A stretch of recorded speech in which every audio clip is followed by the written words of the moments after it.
Hello investors, welcome to tubelighttrading.com।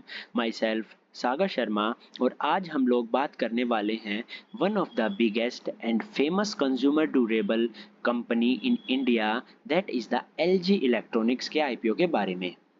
LG electronics eye to float LG India at around 77,400 crore valuation next week. तो जो LG electronics India है उसका IPO आने वाला है, लेकिन जो LG इलेक्ट्रॉनिक्स जो कंपनी है वो कहाँ की है?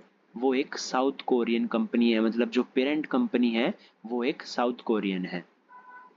तो आने वाले नेक्स्ट स्लाइड्स में मैं आप लोगों को बताऊंगा कि इसका IPO कब लिस्ट होगा, कब ओपनिंग और क्लोजिंग डेट है, लॉट साइज क्या रहेगा, प्राइस कितना चाहिए, जो प्राइस बैंड रहेगा वो कितना होगा। सो without time wasting, we will start. South Korea's LG Electronics is preparing to list its Indian arm through IPO। ये मैं आप लोगों को बता ही चुका, जिसकी वैल्यूएशन लगभग 77,400 करोड़ है। ये एक क्या है, primary as offer for sale है। मतलब कि दो टाइप होती है, एक होती है फ्रेश इशू और एक होता है offer for cell. Offer for cell में जो कंपनी का, जो पेरेंट कंपनी के पास जो इसके शेयर्स हैं, उनको जो कंपनी है वो सेल करने जा रही है अराउंड 10 to 15% स्टेक।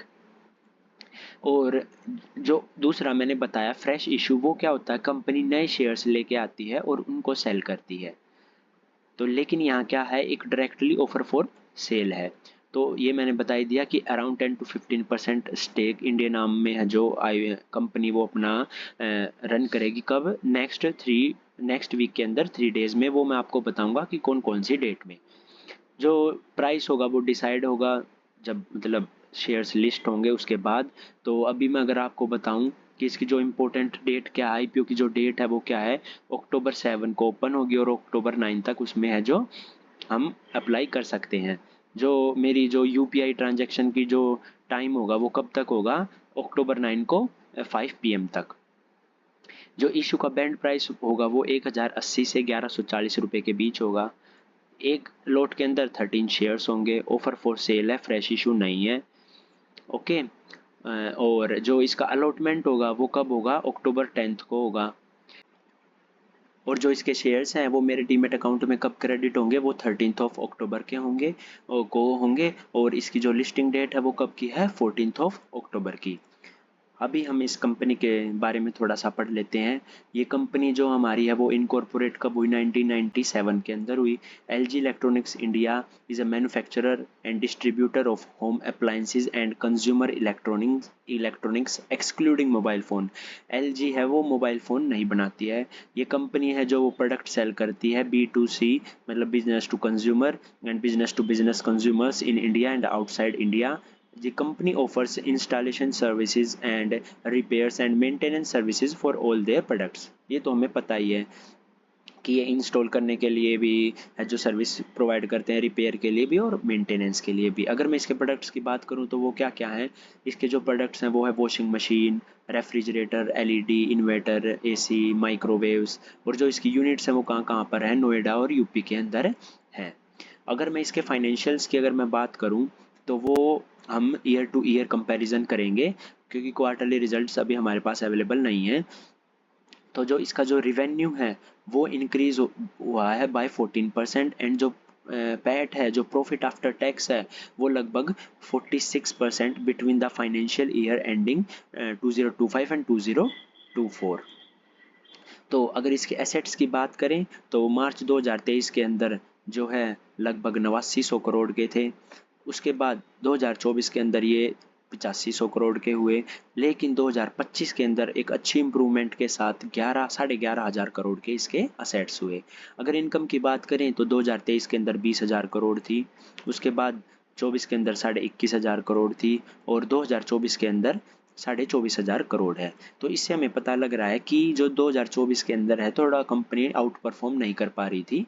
तो वो एक मतलब ये तो होता ही है कि हर कंपनी हमेशा एक अच्छा नहीं कर पाती। समटाइम्स बीच में 1-2 ईयर ऐसे आ जाते हैं कि जहाँ कंपनी थोड़ा सा कम परफॉर्म करती है। लॉस में नहीं गई है कंपनी, बस थोड़ा सा कम परफॉर्म किया है। अगर मैं पैट की बात करूँ, प्रॉफिट आफ्टर टैक्स की, तो वो 2023 के अंदर 1344 करोड़ था, फिर 2024 के अंदर 1511 करोड़, और 2025 के अंदर हो गया वो कितना, 2200 करोड़। अगर मैं 24 के कंपैरिजन में देखूं तो यहाँ पर कितना इम्प्रूवमेंट है, रोज़ कितना हुआ है वो 46%।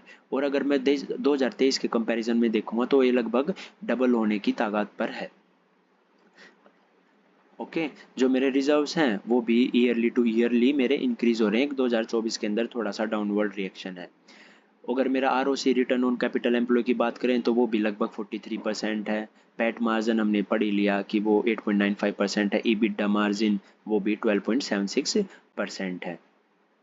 अगर मैं इसकी बारे में और भी बात करूं तो जो मेन, जो मेरे के इसके अंदर जो एक थोड़ी सी नेगेटिव जो चीज़ लगी वो क्या है कि जो कंपनी है जो वो एक ऑफ़र फॉर सेल है ये सारा IPO।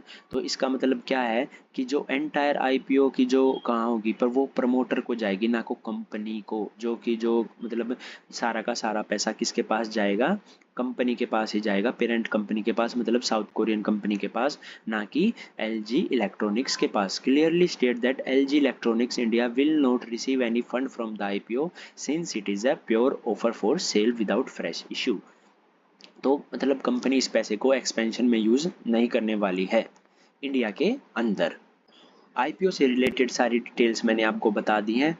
एक लास्ट बात ये है कि मतलब इस IPO के मिलने के ज़्यादा चांस क्यों हैं, क्योंकि साथ साथ हमारा टाटा कैपिटल IPO भी आ रहा है, उसके ऊपर भी मैंने एक वीडियो बनाई है। सो अप्लाई करने से पहले आप लोग अपनी खुद से रिसर्च ज़रूर करें।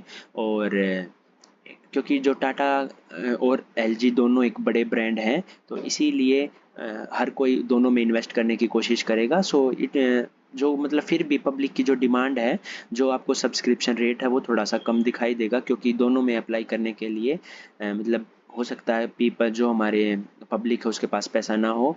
सो तो ज़्यादा चांस हैं IPO अलॉट होने के। Thank you and have a nice day. और अगर आपको वीडियो अच्छी लगी हो तो लाइक करें, सब्सक्राइब करें और अपने दोस्तों के पास शेयर करें।